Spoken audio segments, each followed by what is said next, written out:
ગુરુ માતા સુદીક્ષાજી સાત સંગાથજી પ્રેમથી બોલજો ધન્ય નિરાકારજી। આજે આપણે 100 વર્ષ લાંબુ આયુષ જીવવા માટે શું કરવું જોઈએ તે જીવનમાં ઉતારીએ। તો લાંબુ આયુષ્ય માટે પહેલાં તો બ્રહ્મ મુહૂર્તમાં ઉઠવું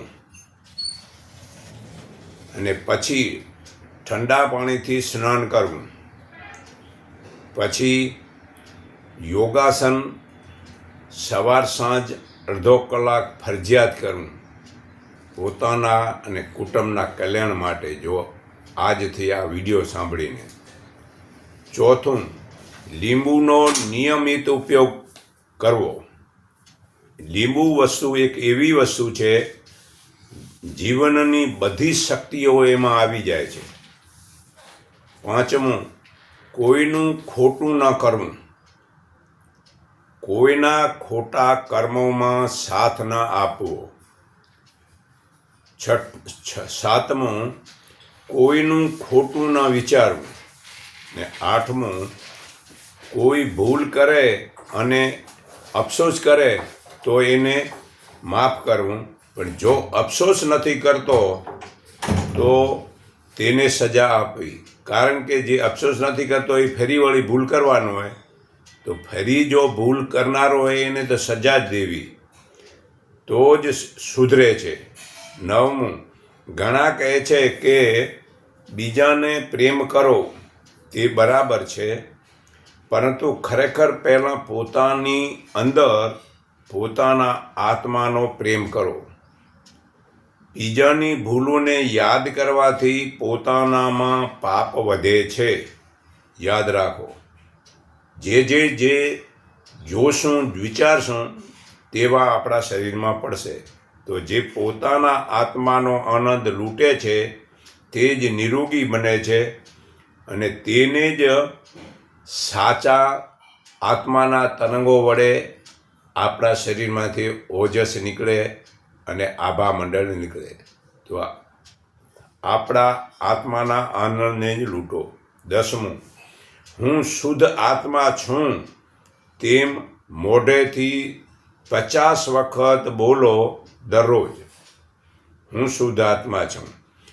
પછી 11મું, સર્વે સુખી થાય તેવું બોલો, તેરા રૂપ હૈ ભગવાન સબકા ભલા કરો કિરદાર, તે બોલો। જેથી એ બોલવાથી તેવા તરંગો મતલબ કે બધાના અંદર જશે। 12મું, જીવનનો એટલો સમય સત્સંગના કે પરમાત્માની યાદમાં થાય છે એટલો જ સમય મનુષ્ય સાચા અર્થમાં જીવે છે। પોતાના જીવાત્માને સુધારો તો આખું જગત સુધરી જશે। એક જ પોતાના આત્માને સુધારવાની જરૂર છે। મતલબ કે બીજાને સુધારવાના કોન્ટ્રાક્ટ લે છે અને પોતે બિલકુલ વેદ ગીતા ઉપનિષદનું કોઈ પણ આચરણ ઉતારતા નથી। તેવા પ્રમુખ મંત્રીને બનવું જ નહીં, અને બને તો પહેલાં વેદ ગીતા અને ઉપનિષદનું જ્ઞાન પૂરું જીવનમાં ઉતારીને પછી જ મતલબ બને, તો આ જગતમાં પાખંડ બધાય બંધ થાય અને સત્ય પરમાત્માને જાણતા થાય। તો 14મું, પરમાત્મા બધે પહોંચી શકતા નથી માટે માયાને બનાવે છે। પરમાત્માનું શરીરે નથી તો શરીર તો બનાવી ગમે તે, અને આ જગતરૂપી નાટકમાં પાત્રના રોજ ભજવવા માટે આ માયાનો આશરો લેવો પડે છે। તો પરમાત્મા આમ બધે છે પણ સૂક્ષ્મ રૂપે છે, એટલે પ્રકૃતિનો સહારો લઈ અને જુદા જુદા દરેકને પાત્ર ભજવા આપે છે। તો જે સુખ તો જે ચાલતો નથી તેને પરમાત્માનો સાચો રસ્તો મળતો નથી। જે ચાલતો નથી, ઘરે જ બેઠો રહે તો પરમાત્માનો સાચો રસ્તો મળે જ ક્યાં? જે ચાલવાની હિંમત રાખે છે તે લોકોને હિમાલય પણ નડતો નથી। તો ઘરે બેઠો હોય આળસો થઈને પડ્યો રહી તો મતલબ એક રસ્તો 1 કિલોમીટર નહીં જવાય. પણ જો જેને મતલબ હિંમત છે તો એવો ગમે એવો હિમાલય જેવો કે જુનાગઢ જેવો મોટો પહાડો ને તોય નડતો નથી, ત્યાં એ પહોંચી જાય. તો સુખ અને આનંદનું અંતર એવું છે કે જેના ઉપર જેટલું વધુ છાંટો તેટલા તે ખૂબ જ સુગંધ આપશે. તો કોઈ બીને મતલબ કે જે સુખ થાય ને આનંદ થાય તે હું સતત મતલબ કે સમજાવો. તો 17મું, આપણો આજનો સારો વિચાર એ આવતીકાલનો સફળતાનો પુરુષાર્થ છે. તો આપણો આજનો આવો સારો વિચાર એવો રાખો કે કાલે એ વિચાર આપને બહુ જ ફાયદારૂપ થાય. 18મું, ગઈકાલે બનેલી ભૂલને જે ભૂલી જાય છે તેની યાદશક્તિ વધે છે. થનારું થઈ ગયું પછી એને યાદ કરવાથી શું ફાયદો થાય? તો એને ભૂલી જવાથી જ આપણી યાદશક્તિ વધે છે. 19મું, સરી જવું ને વહી જવું અને સરકી જવું એ જ તો સમયનો સ્વભાવ છે. માટે એક ક્ષણનો પણ ખોટો ન બગાડો. સમય બહુ કિંમતી છે, ખાલી બોલવાથી ના હાલે. તે સમય હાથમાં મતલબ કે જે સરી જશે, સરકી જશે, પણ જો આપણે એ સમયને આપણે ન બગાડીએ તો આપણા હાથની બાજી છે. 20મું, જેની પાસે ધન ઓછું છે તે ગરીબ નથી, પરંતુ જેની ઈચ્છાઓમાં આ જોવું છે તે જોવું છે એમ રખડપટ્ટીથી સંતોષ થતો જ નથી, તે જ ખરેખર મોટામાં મોટો ગરીબ છે. કોઈ દિવસ ક્યારે કોઈ માણસને જોવાનું જ્યાં સુધી ઈચ્છા છે એ માણસ ક્યારે પરમાત્માને પ્રાપ્ત કરી શકશે નહીં. ઈચ્છા એવી જ છે, જોવાનું, રખડવાનું, કોઈ પણ પૈસાનું શીખવાનું ક્યારેક કોઈને સંતોષ થયો નથી, થવાનો નથી. કારણ જે કાંઈ વસ્તુ તમે પ્રાપ્ત કરો, પહેલાં સાયકલે નથી ને સાયકલ આવે કંઈ ઈચ્છા થાય મોટરસાયકલ જોઈને, મોટરસાયકલ આવી તો 4 વ્હીલ જોઈને, 4 વ્હીલમાં વળી ઊંચી મોડલવાળી જોઈએ ને ઊંચી મોડલવાળાને એમ થાય કે હું વળી હેલિકોપ્ટર લઉં ને હેલિકોપ્ટરવાળાને એમ થાય કે હું હજી મોટું પ્લાન લઉં. કોઈ પણ વસ્તુનો અંત કદી ઈચ્છાએ પૂરો થયો જ નથી ને થવા જ નથી. તો ગમે એટલા ધન પ્રાપ્ત કરો, ધનથી કદી કોઈની ઈચ્છા પૂરી થઈ નથી. તો 21મું, 2 લોકો મૂર્ખ છે, એક નિંદા કરનાર ને બીજો નિંદા સાંભળનાર. તો આજે મૂર્ખાઈ છોડવી હોય તો નિંદા ક્યારે થાય છે? ભૂતકાળ ને ભવિષ્યની વર્તનમાં. તો ભૂતકાળ ને ભવિષ્યકાળ છોડી ને વર્તમાનમાં મારા માટે શું થાય તે કરો, તો જ તમે ખરેખર આ મારી વાતને સાંભળી છે. ને લાંબુ અને તંદુરસ્ત જીવન જીવવા માટે આખું દાનનો ઉપયોગ વધુ કરો. આખું દાન તેમાં ફણગાવીને લેવું, છતાં ફણગાવીને ન લેવાય. તેમાં દલિયા, મકાઈ, ઘઉંના ફાડા, મગના ફાડા, ચોખાની કણચી, રાગી, રાજગરો ને સામો અને કોદરી લો. આ એટલી વસ્તુ લો. હું ફરી બોલું છું દલિયા માટે: મકાઈ, ઘઉંના ફાડા, મગના ફાડા, ચોખાની કણચી, રાગી, રાજગોર, સામો અને કોદરી લો. આ વસ્તુ લેશો ને ખાશો તો તમારું આયુષ્ય લાંબુ થશે.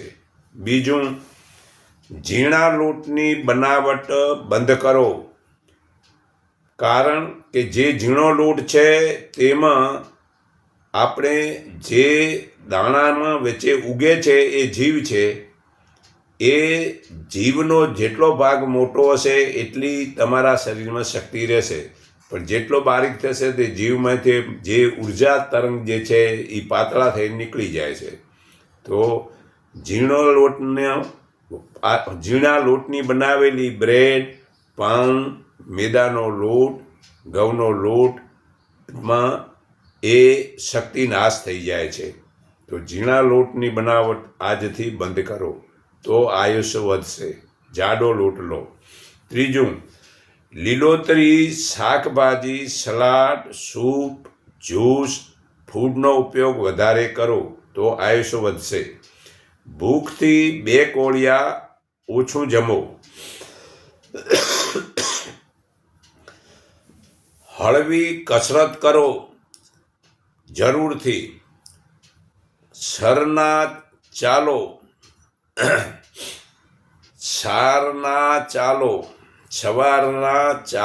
સવારના સાંજે ભૂખ્યા પેટે ચાલો. ભૂખ્યા પેટે ચાલવાથી જ શરીરમાં આયુષ્ય વધે છે. બાકી ભોજન કહીને ક્યારે ચાલવું નહીં. પછી લીલા ઘાસમાં ચાલવું, 8 કલાક ઊંઘવું ને મનમાં આનંદ રાખો. કુદરતી સ્વરૂપે કાચો ખોરાક ચાવીને ખાવું. જેટલી લાળ મિક્સ વધારે થશે એટલું આયુષ્ય વધશે. આ ખોરાક નથી ખાવો, વાસી ખોરાક. સાંભળો, pizza, burger, industrial fast food, કંજ ફૂડ, આઈસ્ક્રીમ, ઠંડા પીણા, પ્રોસેસ્ડ ફૂડ, એનિમલ પ્રોડક્શન, માંસ, ચિકન, ચા, કોફી, રિફાઇનરી ખાંડ, રિફાઇનરી મીઠું, રિફાઇનરી તેલ, વેજીટેબલ ઘી વગેરે ખાવા નથી. આ શરીર માટે ઝેર બનાવે છે.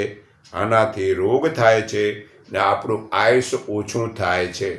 આયુષ્ય વધારવું છે તો આ વસ્તુ બંધ કરી દો આજથી. પછી 50 ગ્રામ આદુના કટકામાં સંચળ લીંબુનો રસ જમ્યા પહેલાં 1 કલાકે ચાવીને ખાવું તો આયુષ્ય વધશે. યાદ રાખો, 50 ગ્રામ આદુના કટકામાં સંચળ લીંબુનો રસ નાખી જમ્યા પહેલાં 1 કલાકે ચાવીને ખાવું. પછી આદુ રસ 6 ચમચી સવારે અને સાંજે લેવો.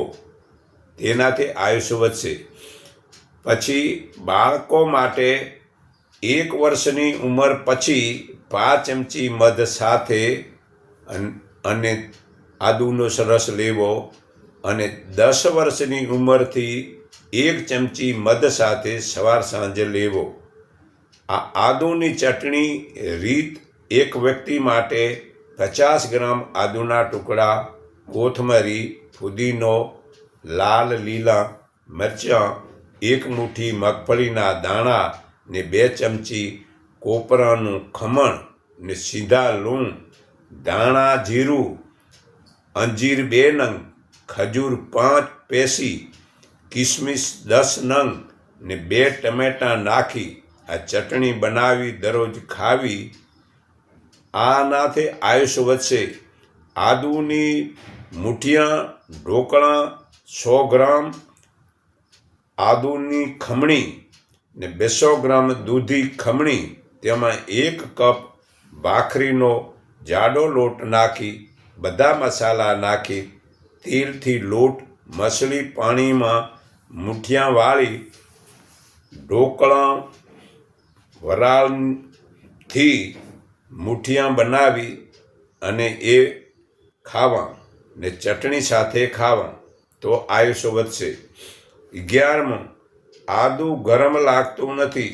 આદુ શરીરમાં પચ્યા પછી તે મીઠું ગળ્યું બને છે અને શરીરને ઠંડક કરે છે. તો વધુ પચ્યા પછી શરીરમાં આદુ ઠંડક કરે છે, તેનાથી શરીરમાં આયુષ્ય વધે છે. 12મું, ખરેખર આયુષ્ય વધારવું હોય તો લંઘનમ પરમ ઔષધિ, જેટલો ઉપવાસ રાખશો તેટલા વધુ તમે આયુષ્યવાન બનશો. ખોરાક જવાથી ખોરાક શરીરમાં પચાવવામાં શક્તિ મેળવે છે, પણ ઉપવાસ વખતે બિલકુલ ન ખાઈએ એટલે કોઈ પણ શરીરના અવયવોને કામ કરવું પડતું નથી, એનાથી આયુષ્ય વધે છે. તો 100 વર્ષના આયુષ્યમાં ઉપાય ફરીથી હું તમને સમજાવું છું રિપીટ કરીને, કે સવારે 4 વાગે ઉઠીને પહેલાં જ પરમાત્માને આમ નમસ્કાર કરો. પછી બીજું, જે નાકે શ્વાસ આવતો હોય તે બાજુના શ્વાસ જોઈને પગ પથારીને નીચે પહેલો મૂકો. પછી સ્નાન ઠંડા પાણીથી કરી ને શરીરને 15 વખત આમ ઘસી અને સ્નાન કરો. પછી ભગવાનનું ધ્યાન કરો, પછી પ્રાણાયામ કરો, પછી યોગાસન કરો. પછી ફરીથી કહું છું કે લીલો રસ, રંજકો, તાંદળજો, ઘઉંના જવારા, પાલક વગેરે લીલો રસ ખૂબ ચાવી અને લાળની સાથે શરીરમાં જાય તો પાચન સુધરે છે અને આયુષ્ય વધે છે. તો સવારે ઉઠીને પહેલાં ઓછામાં ઓછા 6 કલાક ઉપવાસ રાખો. પછી લીલો રસ લો, પછી ફળો લો, પછી શાકભાજી લો, પછી અનાજ કઠોળ ફણગાવીને લો. તુલસી પાનનો પણ ઉપયોગ કરો. તુલસી બહુ સારી વસ્તુ છે, એનામાં શરીરમાં લોહીની શુદ્ધિ કરે છે. પછી ત્રિફળા ચૂર્ણ લો, આ અમૃત કહેવાય છે. આંબળા, બૈડા, હરડે મિક્સને ત્રિફળા કહેવાય છે, તેનાથી આયુષ્ય વધે છે. પછી ફ્રીજની વસ્તુ અને પેકેટની વસ્તુ બંધ કરી દો. આયુષ્ય વધારવું હોય તો ફરજિયાત ફ્રીજની વસ્તુ ને પેકેટની વસ્તુ બંધ કરી દો. આયુષ્ય વધારવું છે તો પીપળાના ઝાડ નીચે 1 કલાક બેસો. બીજું, ગાયનો સંગ વધુ કરો. ત્રીજું, સૂર્યપ્રકાશ 2 કલાક લો, તેનાથી આયુષ્ય વધશે. ટેન્શન છોડી દો. હર વખત સારા વિચાર રાખો. જે આજ્ઞાચક્રથી આ સુરતાને આ પરમાત્મામાં પરાવો તો તમારા શરીરમાંથી આ ઉર્જાના કરોડો તરંગો બહાર નીકળે છે. એ જ્યારે મૌન રહી એકાંતમાં રહો તે મૂડી તમારા શરીરની બાજુમાં જમા થાય છે અને વધારાની જ્યારે પરમાત્મા આકાશમાં એ બેંક બેલેન્સ તરીકે જમા કરે છે. એ અત્યારે ને પછી તમને કામ આવશે. તો આ આજ્ઞા ચક્રની સુરતાને જેટલી તમે વધારે એકાંતમાં રહી મૌન ઉપયોગ કરશો એટલા તમારા સાથે એ મૂડી કામ આવશે. તો કયો ખોરાક આપને અનુકૂળ છે તે જાણો.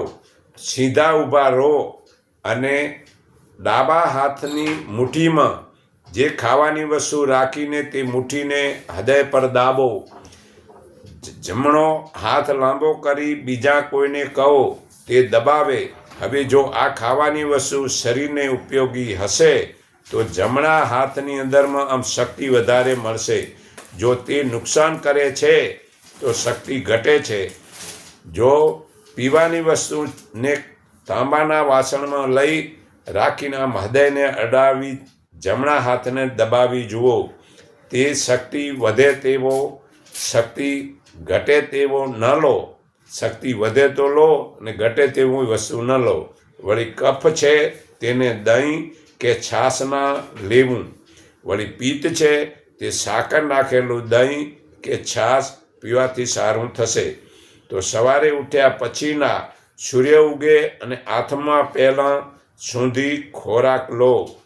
સૂર્યના હાથમાં પછીથી ખાવાથી અને તેમાં ભારે આહાર લેવાથી પાચન બગડે છે ને સૂર્યની હાજરીમાં તે પાચન સુધરે છે અને સૂર્યના આથમ્યા પછી ચરબી વધે છે અને પાચન બગડે છે. બીજું કે જે ઘણા રોગ થાય છે પાચન બગડવાથી, તો બીજું કે જે 7 ચક્ર વડે જે મૂલાધાર ચક્ર જાગૃતિ માટે બિંદુ નંબર 11 થી 15ની સારવાર કરો. તે સારવાર કરો જેથી જળ તત્વ અને ફસફસનું હોર્મોન્સ બને છે તેમજ જાતિ ગ્રંથિઓ બરાબર કામ કરશે તો માસિક ઓછું કે વધુની તકલીફ મટશે. ખીલ નહીં થાય, પાંડુ રોગ એનિમિયા નહીં થાય. તો મૂલાધાર ચક્રના આ બિંદુ નંબર આ હાથના કાંડાની બંને સાઈડમાં છે. તો ત્યાં સારવાર કરશો તો ક્રોધ વાસના ઓછો થશે. બીજું સ્વાધિષ્ઠાન ચક્ર એ આપણે મતલબ કે અહીંયા આવ્યો 25 નંબર પિંક્રિયાસ અને એડ્રિનલ અહીંયા આવ્યો. તે સ્વાદુ પીળું પિંક્રિયાસ બિંદુ આ 25 અહીંયા છે ને 28 અહીંયા છે. તેની સારવાર કરો, તેનાથી પાચન સુધરે છે, ખોટી આદતને સુધારે છે. ત્રીજું મણિપુર ચક્ર નાભીમાં વચ્ચે આખા શરીરને શક્તિ આપે છે. તે બિંદુ 29ની સારવારથી આયુષ વધે છે. ચોથું અનાહત થાઇમસ બિંદુ 38 12 થી 15 વર્ષ થઈ જાય છે.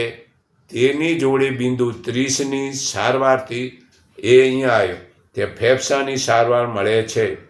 પાંચમું વિદ્યુત ચક્ર થાઇરોઇડ અને પેરાથાઇરોઇડ બિંદુ 8ની સારવારથી શરીરમાં કેલ્શિયમ અને ફોસ્ફરસનું પાચન કરે છે તેમજ શરીરમાં રહેલા ઝેરને કાઢે છે. તેથી શરીરમાં ગરમીને સંતુલન કરીને શ્વાસ સુધારે છે. તે ફેફસા અને હૃદયને સંતુલિત કરે છે. પછી છઠ્ઠું આજ્ઞા ચક્ર પિતૃટી બિંદુ નંબર બધા ચક્રોનો રાજા છે. તે વાયુ અને આકાશ તત્વોનું નિયમન કરે છે. શરીરની શક્તિ મગજ યાદશક્તિ વધારે છે. તે જ્ઞાની બને છે. જો આ આજ્ઞા ચક્ર બગડે તો મનુષ્ય ચોરી વગેરે ખરાબ કાર્ય કરે છે. સાતમું પિનિયલ બિંદુ 4 સહસ્ત્રાર ચક્ર બિંદુ અહીંયા અંગોઠામાં આવે છે. આ કુદરતની ત્રીજી આંખ છે. તેની જાગૃતિ મનુષ્યમાં દેવી ગુણો વધે છે. તે સંત બને છે. તે કોમળતા અને મજબૂત મનોબળ વધારે છે. માથું દુખતું નથી. તો લિપ્તગંથી આ કાંડાના આ ભાગમાં આવ્યો. સામેની સારવારથી આ ભાગમાં સારવાર કરવાથી શરીરમાં ભરું થતું અટકે છે. ક્યાંય પણ વાગ્યો હોય, ઘા પડ્યો હોય, અહીંની સારવારથી જલ્દી રૂંઝાય છે. તે વધુ દુખે તો કેન્સર શરીરમાં હોઈ શકે છે. પછી સોના ચાંદી તાંબા અને લોખંડનું પાણી લો. તાંબા જ્ઞાન તંતુઓ વધારે છે. તાંબાનું પાણી જ્ઞાન તંતુઓ વધારે છે ને લોહીનું ઊંચું દબાણ જે બીપી, આર્થોટાઇટિસ, પોલિયો, માનસિક ટેન્શન અને કુષ્ઠરોગ મટે છે આ તાંબાના પાણીથી. અને જે સોનું વડે શ્વસન ક્રિયા ફેફસા, હૃદય અને મગજ માટે તેમજ જનરલ દવા છે. ચાંદી પાચન સુધારે છે તથા મૂત્રાશય સાથે બધા અવયવો મટે છે.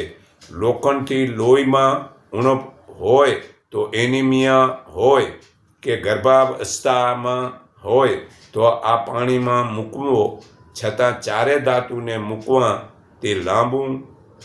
તે તાંબુ 50 ગ્રામ વાયર લો, એનું ફીંડલો વાળીને ગૂંચળું કરીને રાખો.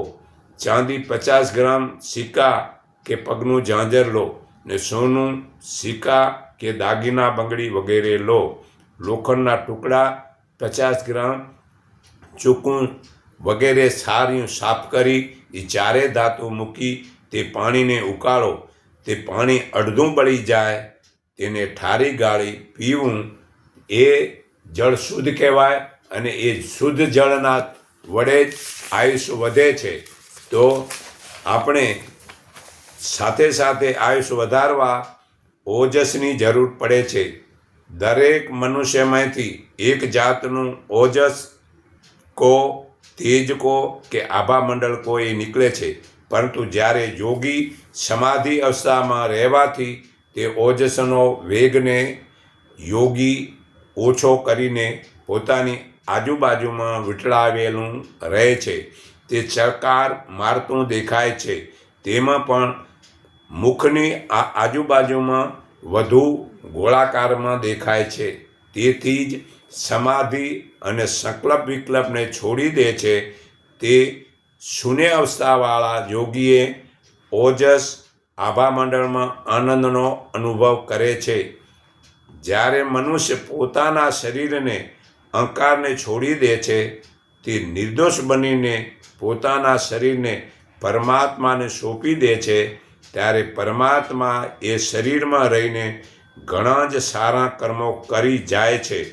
આપણે આપણી મૂર્ખાઈના કારણે તે સારા કર્મોનો જશનું તે મનુષ્યને આપીએ છીએ કે પોતે લઈએ છીએ. છતાં જે મનુષ્ય જ્ઞાની છે તે જશને ફક્ત પરમાત્માને જ આપે છે. તે સાચા લોકો આમ હાથ જોડીને પરમાત્માની વિનંતી કરે છે. ધન્ય હો એવા સાચા લોકોને કે જે પોતે તરે છે અને બીજાને તારે છે. તો આ જ્ઞાન જે પરમાત્માને ઓળખાવે છે. બાકી તો ગમે એટલું વ્યવહારિક જ્ઞાન હોવા છતાં તે તો અજ્ઞાની જ માનવો. સાકાર ઈશ્વરનું જ્ઞાન મેળવ્યા વિના પરમપિતા પરમાત્મા નિરાકારનું જ્ઞાન મળતું જ નથી. તો જે ઓજસની ગતિનો જાણો, દરેક જળ ચેતન વસ્તુમાંથી ઓજસ નીકળે છે. તે મનુષ્યના શરીરમાં તે 3 જગ્યાથી વધુ નીકળે છે. એક આંખમાંથી, બીજું આ હાથ આંગળા અને આ ટેરવામાંથી, અને ત્રીજું પગના તળિયા ને આંગળામાંથી. ને તે ધ્યાન કે સમાધિમાં મન સ્થિર કરવાથી ઓજસ વહી જતું નથી. તે ભેગું થાય છે. તો ભેગું હાલે એવું ભેળું કરો. તેથી આયુષ્ય વધે છે. તેથી ફલાહારી યોગી મનને વશ કરી દ્રષ્ટિ વડે ધારેલી જગાએ ઓજસરૂપી ધનને ભેગું કરી શકે છે. તેને અમૃત જળ કહેવાય છે. તે ઓજસની માફક વિચારોને રોકવાથી તે બીજાને મદદ કરે છે. જે પવિત્ર યોગી બનીને હાથ આમ ફેરવે તો બીજાના દુઃખ મટે છે. ત્યાં ઓજસ વીર્યમાંથી બને છે ને વીર્ય રોકવાથી ઓજસ વધે છે. તો ઊંડિયણ બંધ કરો. ઊંડિયણ બંધ જે બળદ પૂદળો કરે તે વખતે આમ ગુંદા દ્વારને આમ સંકોચે એવી રીતે 5 ઝટકા આપો, વચ્ચે થોડો ગેપ રાખો, વળી 5 ઝટકા આવો. એમ 110 તમે ગુંદા દ્વારના મૂળ દ્વારને આમ ઝટકા આપશો તો તમારે એને ઊંડિયણ બંધ કહેવાય. જાલંધર બંધ આ દાઢી છબાડો અને મૂળ બંધ નીચે જે આ ગુંદા દ્વારને ઊંચું કરો, ઊંડિયણ બંધ આ નાભીને અંદર શકો છો. આ ત્રિબંધ કરો તો તમારું આયુષ્ય વધશે. કરી જુઓ, પણ કન્ટિન્યુઅસ કરવાથી લાભ થાય છે. થોડા દાડા કરો ને થોડા દાડા છોડી દો, તેનાથી લાભ થશે નહીં. તો આ વીર્ય ઉપર જેટલી મતલબ કાળજી રાખશો તો આ વીર્ય ઉપર તરફ આમ જઈને લોહીમાં ભળે છે ને તેથી આયુષ્ય વધે છે. તો આયુષના ઉપાય માટે મેં ઘણું જ સારું આ વિડીયામાં સમજાવ્યું છે. જાણો, જીવનમાં ઉતારો અને લાંબુ આયુષ માટે આવો મનુષ્ય દેહ મળે તે ભોગવો. તો હું સર્વના હૃદયમાં રહેલા પરમાત્માને હું મારા હૃદય ભાવથી નમન કરું છું. એકને માનો, એકને ઓળખો, એક સંગઠિત થાવ, એટલું કહી હું મારી વાણી વિરામું છું.